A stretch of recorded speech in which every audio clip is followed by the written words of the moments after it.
हृदय से धन्यवाद ज्ञापित करता हूं। इस अवसर पर श्री श्री लक्ष्मी नारायण महायज्ञ का भी आयोजन अभी पूर्णाहुति के साथ संपन्न हो रहा है। एक सप्ताह में 15 मई को कलश यात्रा से आयोजन प्रारंभ हुआ। पंचांग पूजन के बाद एक कार्यक्रम आगे बढ़ा और आज देव प्रतिमाओं की प्राण प्रतिष्ठा के साथ ही पूर्णाहुति के साथ धार्मिक आयोजन आज विराम लेगा। इस अवसर पर जो हमारे आचार्यगण हैं, यजमानगण हैं, श्रद्धालुजन हैं, उन सभी को और इस पूरे आयोजन को सफलता की नई ऊंचाइयों तक पहुंचाने के लिए योगदान देने वाले हमारे सभी पूज्य संत जन हैं। खासतौर पर यहाँ पिछले एक सप्ताह से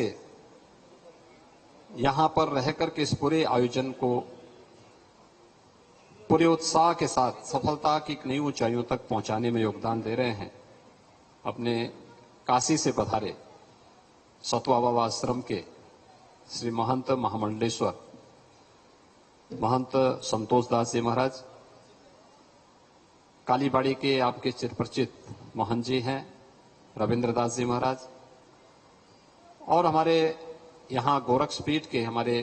गोरखनाथ मंदिर के जो प्रधान पुजारी हैं योगी कमलनाथ जी, अन्य सभी योगेश्वरों ने भी इस पूरे आयोजन के साथ इस कार्यक्रम को सफलता की नई ऊंचाइयों तक पहुंचाने में अपना योगदान किया है। उन सबको, सभी यजमान गणों को, आप सभी श्रद्धालुजनों को मैं इस अवसर पर इस पवित्र आयोजन के सकुशल संपन्न होने और आप सबकी उपस्थिति के लिए आप सबके प्रति अपनी शुभकामनाएं व्यक्त करता हूं। महायोगी भगवान गोरक्षनाथ जी से जो 9 मंदिरों में यहाँ पर देव विग्रह विराजमान हुए हैं, उन सब से मैं यही प्रार्थना करूंगा कि इस यज्ञ का पुण्य आप सबको प्राप्त हो। इस कथा के माध्यम से और यज्ञ के माध्यम से जो भी पुण्य प्राप्त हो वह लोक मंगल के लिए, समाज कल्याण के लिए, राष्ट्र कल्याण के लिए हम सब उसको उपयोगी बना सकेंगे। इस विश्वास के साथ मैं एक बार फिर से आप सबके प्रति, तथा व्यास जी के प्रति,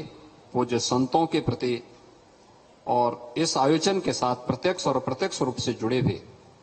उन सभी महानुभावों के प्रति जिन्होंने इस कार्यक्रम के साथ पूरी सद्भावना के साथ जुड़ करके इस पूरे आयोजन को धर्ममय, आध्यात्ममय में बनाने का पूरा योगदान दिया है, उन सब के प्रति भी मैं हृदय से धन्यवाद ज्ञापित करता हूं। अभी यहां मंच पर हमारे 2 लोगों को सम्मान किया गया है और वे 2, एक तो इस पूरे व्यवस्था के जो आर्किटेक्ट थे, इंजीनियर अनुपम अग्रवाल, कैसे मंदिर बनने हैं, उसकी माप क्या होनी चाहिए, वास्तु के अनुसार क्या कार्यक्रम होने चाहिए, ये सभी उन्होंने इसको पूरी तन्मयता के साथ जोड़ करके विगत 3 वर्षों से वे नियमित यहाँ पे आकर के मंदिर से जुड़े हुए जो इंजीनियर थे उनके साथ मिल करके, अन्य जो इस पूरे निर्माण कार्य के साथ जुड़े हुए लोग थे, उन सबको समय समय पे मार्गदर्शन करते रहे। परिणाम था एक समय सीमा के अंदर वे सभी मंदिर बनकर के तैयार हुए और आज वहां पर देव विग्रहों की स्थापना का कार्यक्रम संपन्न हो रहा है।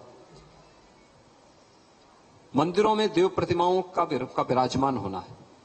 और मंदिर की साइज के अनुरूप देव विग्रह भी हो और उन्हें व्यवस्थित रूप से स्थापित करने के लिए पिछले कई दिनों से जयपुर से यहाँ पर जैमिनी मार्बल आर्ट के श्री मुकेश कुमार जैमिनी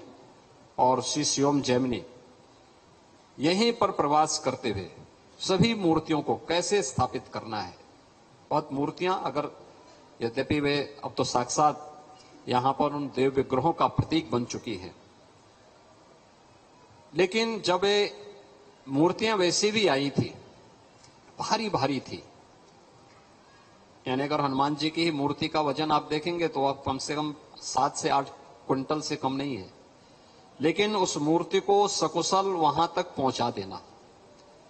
अन्य मूर्तियों को भी देखेंगे, कोई 5 क्विंटल से कम नहीं, कोई 3 क्विंटल, कोई 1 क्विंटल से कम तो कोई नहीं होंगे,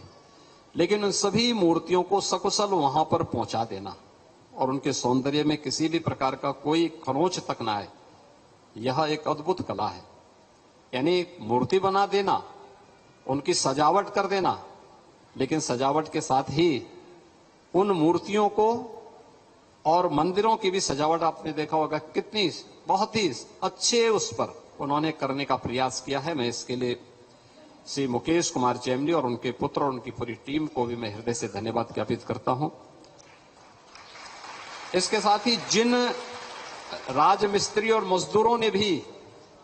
पूरी मजबूती के साथ मिलकर के काम किया, यहां पर श्री के कंस्ट्रक्शन के हमारे जगदीश आनंद जी और उनकी टीम ने, जो उनके राजमिस्त्री थे, उनके अन्य लोग थे, उन लोगों ने पूरी मजबूती के साथ जोड़ करके उन कार्यक्रमों को सफलतापूर्वक आगे बढ़ाने का कार्य किया। उन्हें भी मैं इस अवसर पर हृदय से धन्यवाद देता हूं और विश्वास व्यक्त करता हूं कि ये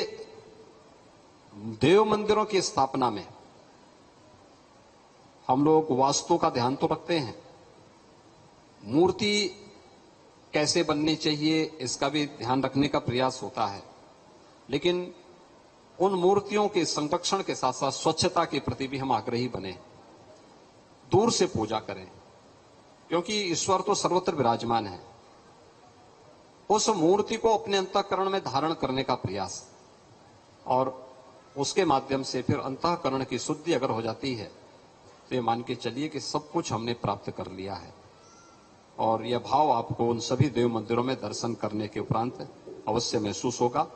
आज के इस अवसर पर मैं एक बार फिर से आयोजन समिति की ओर से कथा व्यास जी के प्रति, यज्ञाचार्यों के प्रति, अपने पूज्य संतों के प्रति और आप सभी यजमान और भक्तगणों के प्रति भी हृदय से साधुवाद व्यक्त करते हुए आप सबके प्रति मैं अपनी शुभकामनाएं देता हूं। ओम शांति शांति।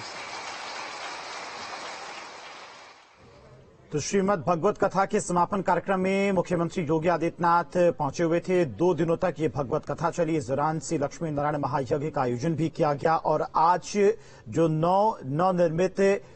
देवी देवताओं के मंदिर हैं उनकी प्राण प्रतिष्ठा का भी कार्यक्रम है और शाम को भजन संध्या का भी कार्यक्रम